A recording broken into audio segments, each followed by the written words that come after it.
Turning to today's STS Science Spotlight, we're focusing on a new study examining the association between nodal assessment, upstaging, and survival in resected non-small cell lung cancer.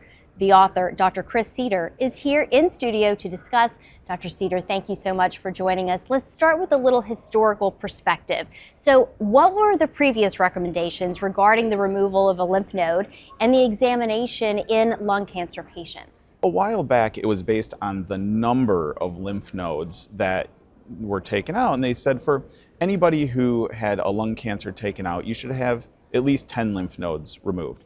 Well, as time went on, they looked at the data and the evidence, and the best evidence we had showed that you had to take actually not a certain number of lymph nodes, but a certain number of lymph node stations had to be sampled, so different areas. So you had to sample 3 mediastinal stations and 1 station inside of the lung in order to meet the best evidence that we have today.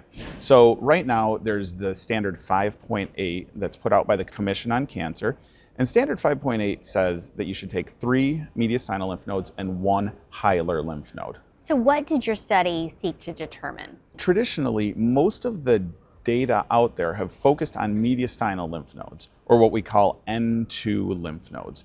And those are the lymph nodes that are in the middle of the chest. Those lymph nodes are what most people have studied up to this point. You can find a number of studies out there looking at the importance of sampling N2 lymph nodes. What people haven't focused as much on is the importance of N1 lymph nodes, or the hilar and intraparenchymal lymph nodes. So we wanted to know how important are those lymph nodes. And the reason that this is becoming increasingly important today is systemic therapies, meaning specifically immunotherapy, targeted molecular therapies, new advances in chemotherapies. These are all showing real benefit in patients who have any lymph nodes that have cancer in them. So our question was, could we figure out a way to identify more cancer in lymph nodes? All right, so how big of a problem then is it to have these varying recommendations globally for lymph node assessment when you are trying to have these targeted therapies? I wouldn't say that it's a problem. In fact, it's a good thing. Our hope in putting out the information that we're putting out is that these data will be considered by the multidisciplinary consensus groups who make the guidelines. And we try to have a focused, balanced discussion about there are reasons why it may be difficult to get this many lymph nodes. Maybe there are reasons why you shouldn't set a standard way higher than it currently is. But the data that we have are pretty powerful and compelling. You just shared the results of your study here at STS. First time anyone is being able to see them. Can you give us a broad overview of the takeaways? We took those 48,000 patients and we looked at them based on the number of N1 and N2 lymph nodes that were removed.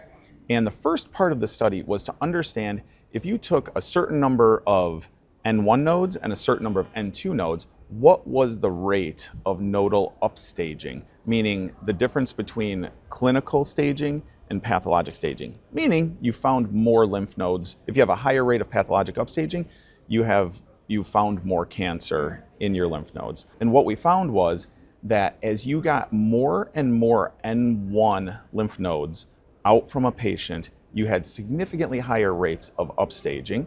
However, when the number of N2 nodes that increased with each additional N2 node, the rate of upstaging didn't change as much. So it's really speaking to the importance of dissecting out more N1 lymph nodes. We then looked at the survival in just pathologic node-negative patients. And this was a way to look at how accurate the staging was in patients who had more nodal tissue taken out from their N1 stations. And what we found was the more N1 nodes you had, the better the survival was. And that doesn't necessarily mean that you're improving the survival of these pathologic node-negative patients. What it means is you're pulling some of the stage 2 patients out of those survival curves. So really what it's a reflection of is more accurate staging. So the more N1 nodes that were retained in the patient, or the more N1 nodes that you had in your sample? The more N1 nodes we removed from the patient and were analyzed by the pathologist and reported out, the more likely we were to find occult nodal disease, meaning cancer that we did not know was there. So the STS General Thoracic Surgery Database is providing real-world data. And so these real-world data that we see in the General Thoracic Surgery Database can be paired with the trial data to really help us understand what's best for these patients. Based on our data, we do an if we take out more lymph nodes, we see that we find more cancer. And so and this is, again, real-world data, not data that's on trial or from specialized centers. These are all people, all thoracic surgeons who are contributing to data across the country in the real world. That is so exciting, finding more cancer where you didn't know that it was before. Dr. Seder, thank you so much for joining us. I appreciate it. Thanks for having me.